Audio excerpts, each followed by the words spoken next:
Hey book babes, welcome back to my channel and thanks for hanging out with me today. I want to touch on a very different topic today, and it's because it's recently come up. As you know, I do a bunch of book reviews. That's presumably why you're here, and that means I receive arcs or pitches for what these books are before I accept the offer to review them. Now recently I accepted a few books that I felt were a little bit deceiving in their marketing, and so when I went into this book with the blurb given to me, or the marketing was very off the mark, and so it actually ended up shifting my expectation, my perception of the book, and therefore my review.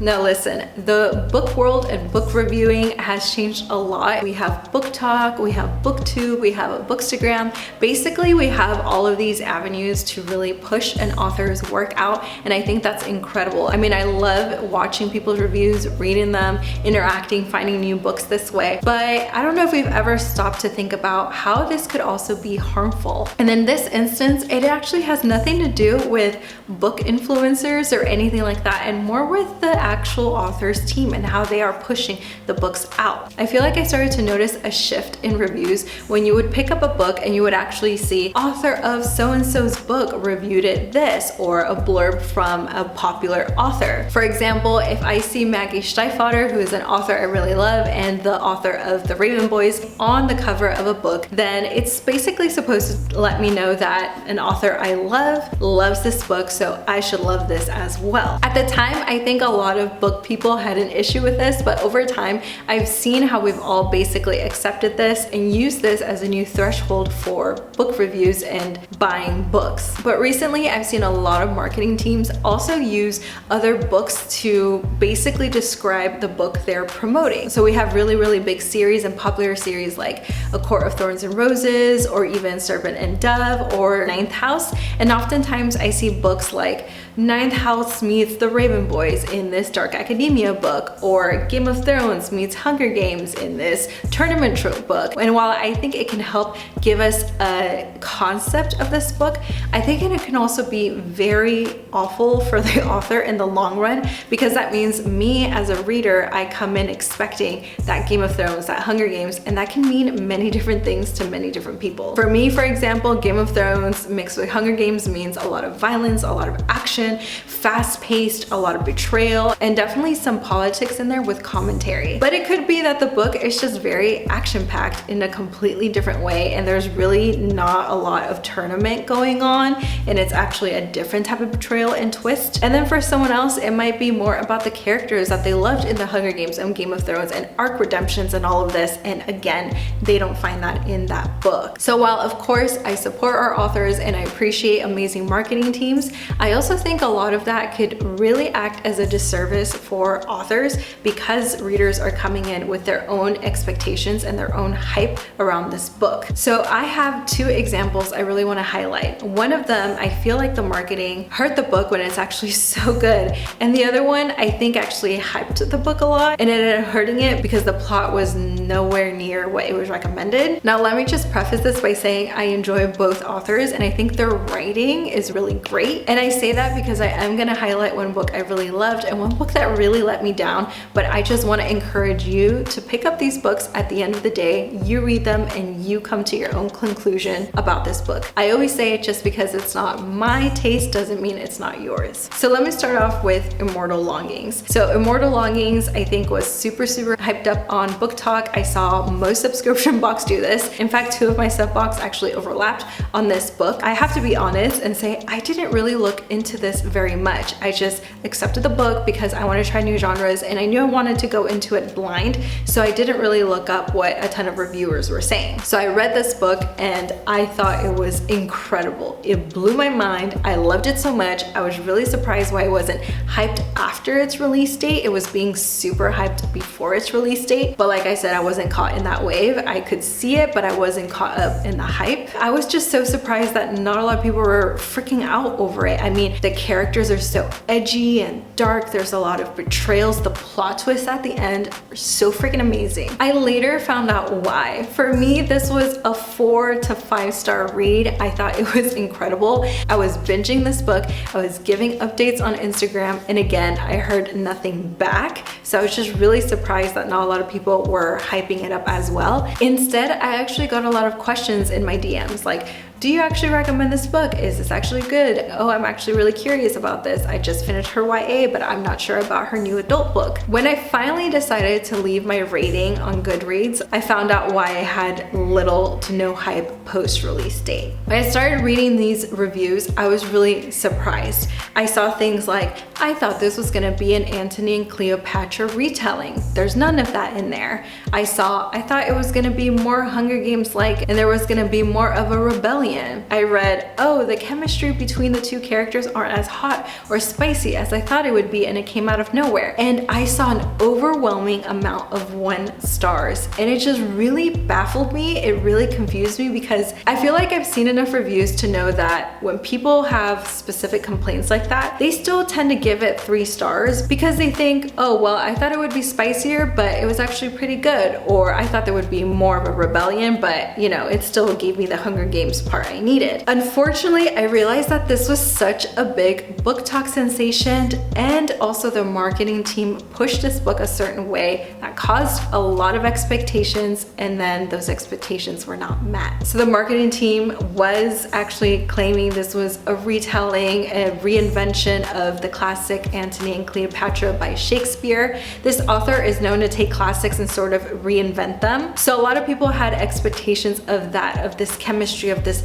badass ruler Cleopatra and the betrayal with Antony and her kingdom and all of this stuff, and that just wasn't really the primary focus in Immortal Longings. It's actually a triple point of view. There's a lot more that goes into play. There's a lot of different factions within this world, and it's a lot of world building, a lot of fantasy in here. Then when I looked at other online reviews, I also saw that people were just expecting so much more romance because this was also pushed out as so much chemistry and brooding and high intensity romance. And I would say that's so not true because this book is very much about obsession, and is love the same as obsession? And can you really love someone if you just want to trap them and control them? Plot twist, the answer is no. So again, I was really surprised that people really took this to heart, came in with a story already in their heads because of the way the book was marketed, and that's what made this book plummet so much on Goodreads, even though it's such a good book. And it honestly makes me wonder if we even read the blurbs that much anymore.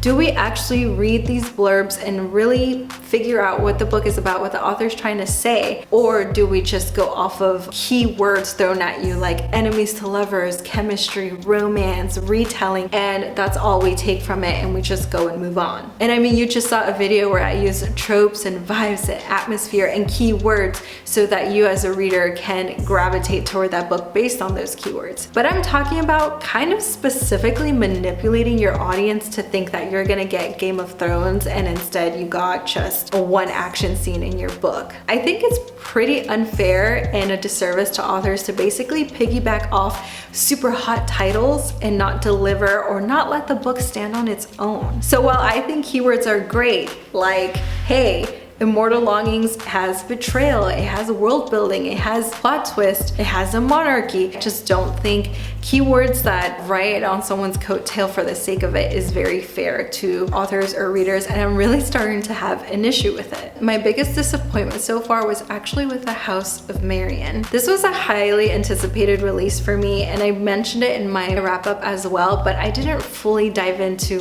what happened here. This was also an arc for me to review, and the blurb made it sound like it was going to be super fantasy, secret society, cotillion, historical fantasy, but also a ton of action and a ton of secrecy. Let me just say that never once did the blurb mention so violence or creatures or urban fantasy. But when I started reading this book, I was immediately confused, and I wasn't the only one. I posted my review on Goodreads and a few people started commenting below it and also messaging me that they were also very thrown off once they started reading this book because it is not what the blurb or those keywords promised. So first of all, when you start reading this book, there's a mention of a cell phone right away, a city that is very much modern and in our urban world. And so right away you realize that you're actually reading an urban fantasy. And like I said, this wouldn't be a problem if that was actually said and I wasn't led to believe that it would be in some made up realm, kingdom, fantasy place. Now, I was especially confused later on because as I was reading this, it felt very disjointed to me. I continued anyway, and I realized that it's basically her in this manner taking some classes, not super action-packed, not very fast-paced. Again, it would be okay if the book wasn't marketed incorrectly. The closer we got to its release date, the more the marketing team ended up changing its keywords for this book. A few weeks before the release date, they finally settled on saying Fourth Wing meets Bridgerton. I was so confused as to how it's even remotely close to Fourth Wing. I adore Fourth Wing. I know what it is. I know what it's like. Fourth Wing has fantastical creatures. It's in this war academy. It is a completely different world. It has a ton of world building. House of Marion was an urban fantasy set in a manor with her grandma. Completely opposite. Not to mention, this is more of a character-driven plot where the character is trying to learn new magical systems, grow into her own magic. And over here, we just have a ton of action back to back. There's like 4 different plots going on in Fourth Wing. Now, House of Marion is actually a YA book, which is why I was also confused that it was being compared to an adult fantasy novel. It also didn't really have much spiciness, much chemistry, but it was very much compared to Bridgerton, which is again, a historical romance novel. I didn't feel like it really connected much to Bridgerton other than our MC taking a few etiquette classes and everyone wears diadem or tiara and they have titles. Other than that, it didn't give me the historical setting I was really hoping for. Now, this ended up affecting my review. So I ended up being like the reviewers probably from Immortal Longings, giving a lower review, not thinking it's that great because the expectations and the setup were completely wrong. And to this date, that book is still marketed in that way. Now, I hope you can see both sides and see where my mind is kind of spinning toward, where keywords are great, but when you're just using popular hot names, popular trending names for the sake of promoting a book, it can be so harmful in the long run. Before the full-on release date, I did see that House of Marion had really poor dates. Post-release date, I saw that Immortal Longings started tanking so much. And this is because you're creating a false narrative, a false expectation that has nothing to do with its book, when both of these could really stand on their own if you just really set up the proper expectations. All this to say, I really hope you pick up Immortal Longings because there's a ton of hate out there for this book and I think it's incredible and I'm so excited for the sequel. In my wrap up, I did notice a few comments that some of you are excited to finally start Immortal Longings because you heard bad things until you heard someone else talk about it in a positive way. And I'm glad I stand by that because when you kind of feel like you're the only one who likes this book, it does make you question like, did we all read the same one? Did something happen here? And it did take a little investigating to realize that the expectations were just all wrong. As for House of Marion, I hope that this gives you the proper setting to step into this book and enjoy it in a different way. That it is an urban fantasy, it is set in a manner, it is very YA. And no, there's not a ton of romance, but there's definitely some romance there. I definitely want to dive into this topic more. This is very new and very fresh. I'm trying to come on this channel here a little bit earlier when I start having these thoughts and have an open discussion with you all. This thought just really came across once I finished reading both of these books back to back and realized something is seriously wrong here. Something happened here that really changed my perspective on both of these books or really changed someone else's perspective on this book before we even started. And it's definitely something I want to be conscious of because I want to make sure I give books an honest shot while being honest for myself because it is my taste. And I just knew I had to make this video and come out and really explain these books to you because I loved Immortal Longings so much and I'm still so in denial that it has such bad reviews. I definitely played into looking at keywords, thinking the story was going to be a certain way. Other people had the same thing happen to them in Immortal Longings, but I still treat these cases separately because Immortal Longings never really changed its blurb. The way the author talked about it, she never said it was a retelling. She said it was inspired by